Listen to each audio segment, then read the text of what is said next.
Trump is now threatening very severe tariffs on Canadian fertilizer. Now, I had to check if I'd misread the headline, but no, I hadn't. This again, the most powerful man in America, cornered by his own policies, is promising to raise the price of food for millions of Americans and calling it strength. Sometimes history feels like farce, but only until you remember somebody's grocery bill is about to become a casualty. In this video, I want to talk through a story that is not just about economics or even about the US and Canada, but more about how political desperation can turn a government into its own worst enemy and why it's the most ordinary people who end up paying the price. If you think this is just noise between politicians, my friends, it isn't. We'll look at why this is happening, how tariff theater became America's favorite new export, and the awkward truth about who actually gets hurt in the end. We'll talk about political gravity and why it never pulls quite as quickly as you'd hope. Let me ask you, wherever you live, do you actually trust that political leaders on either side of the border are acting in your interest? Or does it all just feel like a stage play you're forced to watch, but pay for in the end? Let me know in the comments below. I really want to know what it feels like to see your life turn into somebody else's negotiating chip. Just a quick personal note, my new book, Awake, The Practice of Critical Thinking in an Age of Soft Lies, is finally out in the world now. It's more than just a guide to thinking more clearly. It's about finding calm and clarity in a world that keeps getting louder. If you've ever felt like I do, worn down by the noise and knee-jerk opinions and want practical ways to think things through, especially under pressure, I think you'll find it valuable. Or if you know somebody who could use that kind of support right now, it might actually make a thoughtful Christmas gift. There's also a 24-minute companion podcast that walks through the key ideas, plus a launch video and a special discount for subscribers, all linked down below. And one more thing, maybe you didn't know, but I'm a computer scientist and I have a PhD in the field. I'm working on a new course all about AI fluency, essentially making sense of the technology that's shaping the next decade. If you're interested in this space and want to help guide what I build, I'd love to have your input. There's a quick 8-question survey, just a couple of minutes to fill out, and your thoughts will directly influence the content that I build next. The links to everything are below. It would mean so much to hear from you. Thank you for listening, but now let's get back into it. Now, there is a particular kind of political performance that politicians fall back on when real solutions start to feel either too expensive, too complicated, or just too slow for the news cycle, right? In the United States, that fallback routine is the tariff, a blunt tool dressed up to look like sophisticated strategy.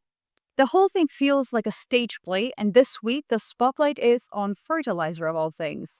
Let's actually walk through how this latest episode got rolling. Donald Trump, looking more embattled than ever, between a pile of legal troubles and some of the lowest approval numbers Gallup has ever clocked for a president at this stage, needed an easy villain in my opinion, so he picks Canadian fertilizer. More specifically, he zeroes on the potash, which is a key ingredient in making fertilizer.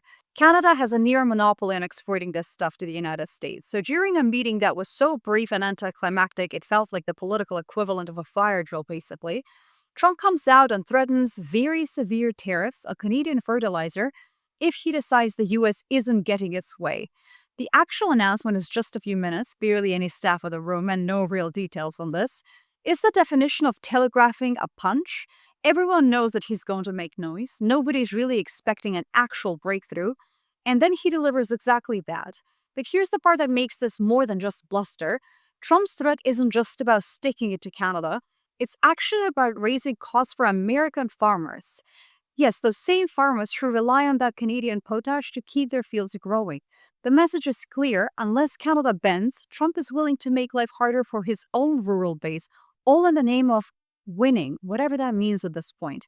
You can almost hear the audience react. The cable news panels, the Twitter commentators, the people in the supermarket line. Some are outraged. Some bizarrely cheer it on as some sort of a flex for national muscle. But at the end of the day, those same people are the ones who will pay the price. That's the oldest trick in the political book, my friends. Invent a crisis, crank up the drama, and then offer yourself as the only one tough enough to solve it. And yet, if you really pay attention, there is a quiet dishonesty here that is really hard to ignore. Tariffs are not paid by Canada as some faceless entity. They're paid by actual people living and working in the United States as well. They show up as higher prices for the farmers who need fertilizer, and then inevitably as higher prices for everyone who buys food in general, which is all of us.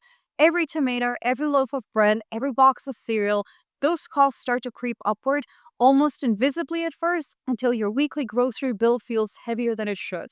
This is the central irony, in my opinion. Here is a politician who built his brand as the champion of the forgotten man, the ordinary American who supposedly gets ignored by the elites, now pushing policies that quietly reach into those very people's wallets. And all the while, the spectacle just rolls on, the crowd gets its show, the cameras get their soundbite, and the critical thinker like us on this channel, the person who insists on asking a uncomfortable question, has to push past the pantomime and actually ask, who really benefits from all of this theater? Whose interests are actually being served? And who's just being served up as the supporting cast? Sometimes, my friends, I think the real genius of modern politics is its ability to keep us busy watching the drama so that we actually forget that we're the ones who pay for the ticket. There's a comforting belief among reasonable people, I think, that political gravity always wins in the end. That if a leader is reckless or unpopular enough, sooner or later the system just rights itself magically. Just let the polls sink him, goes the theory. Just wait, eventually reality will intrude. But Trumpism, in all its messy, improvisational energy, seems to feed on the exception. For years, analysts have predicted the end of the show, myself included, but the curtain keeps rising. You can track the approval ratings and the midterm forecast. You can hope for the Supreme Court reversals on tariffs. But politics is a space where gravity works in slow motion, apparently, sometimes even upside down. In this moment, the Canadian strategy, if it can even be called that, is patience. Wait out the storm, assume that gravity will do its work, and that the irrational, self destructive policies will just collapse under their own weight. It's a reasonable bet, I think, but it's not a comforting one. For the industries caught in this crossfire, whether it's potash or Ontario's auto sector, time is measured in jobs lost, wages frozen, futures dimmed. To think clearly here, we have to hold two and multiple conflicting ideas at the same time. Yes, politics punishes the reckless, but not always soon enough for the people standing close to the blast. Justice delayed is sometimes justice denied, only quieter, distinguished as economic attrition. One of the hardest things to accept about economic nationalism, in my opinion, is how rarely it benefits the nation. Tariffs sound muscular, decisive, strong. They're easy to chant, easy to sell, but who actually pays? Let's do the economic analysis here. It's not the politicians. It's not even most of the time the foreign companies. Let's talk about fertilizer, or as the politician I call it, Canadian leverage. Most of the potash that fertilizes American fields comes from Canada. Unless somebody discovers new deposit overnight, my friends, this is not going to change. The simple math is block it and American farmers pay more, but so do American families. The margin on a farm isn't high. The margin in a family budget is even slimmer. There's a strange, persistent delusion at work here that you can wage economic war against your own supply chain and emerge stronger. I've heard arguments about protecting American producers, but the truth is there's no cheap replacement for potash. The idea that you can invent a new source overnight is more than just magical thinking, it's actually policy by fantasy. And here's the deeper, darker trick. The pain is not obvious at first. Unlike a tax that appears in your paycheck immediately, the cost of tariffs shows up quietly, trickles down in the grocery aisle and the hardware store in 1,000 small ways that never really make the headlines, but you feel them. When politicians talk about fighting for their people, it's worth actually asking which people, specifically which people, and at what price. Now, a good critical thinker doesn't just ask what happened, but who benefits from us reacting a certain way. If the rage is pointed in the right direction towards the outsider, the foreigner, then the authors of the policy just get a free pass, and meanwhile, the grocery bill climbs and climbs and climbs. If you're in Canada, there's a specific loneliness in negotiating with a White House that has weaponized unpredictability.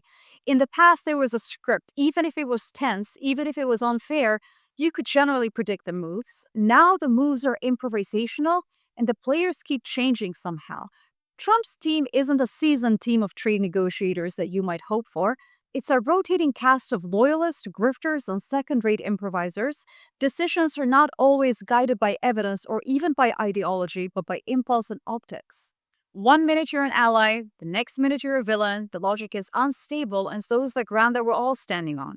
What is the smart play? Some argue that you do nothing, bide your time, avoid a bad deal, let internal US politics run its course. There's a cold realism in all of this, right? There's also a huge risk that every month spent waiting it out means another month of damage to sectors already battered by global volatility, automation, and climate stress. Political patience is a luxury, but not everyone can afford this. And there is an old idea that when your adversary is digging their own hole, you just hand them a shovel, right?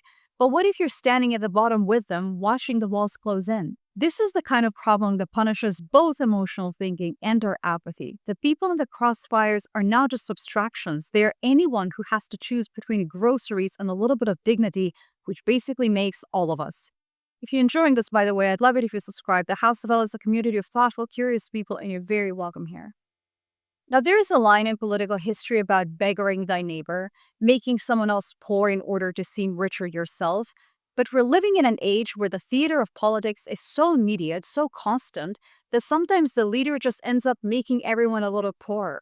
The real world, unlike a campaign rally, just keeps score. So, back to that question from earlier, how long can a society tolerate damage for the sake of a show? How many times can the public absorb higher prices or lost jobs before they start to actually see the game for what it actually is? My own view is that the spell does break eventually, but often only after a lot of people have quietly paid the price. That will not do, my friends. If you commented earlier, thank you. I hope wherever you stand on this matter, you know that your frustration is neither naive nor misplaced. It's a sign that you're awake, even if the people in charge seem committed to the opposite.